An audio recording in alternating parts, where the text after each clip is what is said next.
আসসালামু আলাইকুম সবাইকে। আজকে আমি তৈরি করব আপেলের ক্ষীর।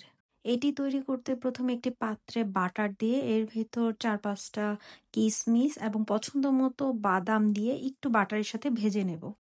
হালকা ভাজা হয়ে গেলে এটা একটি পাত্রে উঠিয়ে রাখবো। ওই একই পাত্রে বাটারের ভিতর দিয়ে দিব পর্যাপ্ত পরিমাণ দুধ। এটি তৈরি করতে দুটো আপেল গ্রেট করে নিতে হবে। এরপর একটা এলাচ দিয়ে দিব।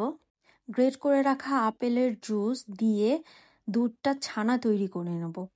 এরপর একটি পাত্রে দুধ দিয়ে তার ভিতর ব্রাউন সুগার অ্যাড করে নেব।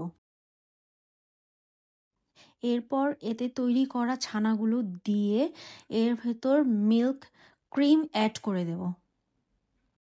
এ পর্যায়ে ভেজে রাখা বাদামগুলো এবং কিশমিশগুলো অ্যাড করে দেব।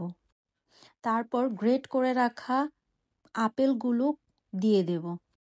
এরপর আপেলগুলো এই দুধের মিশ্রণটির সাথে ভালো করে কুক করে তৈরি করে নেব আমাদের মজাদার আপেলের ক্ষীর।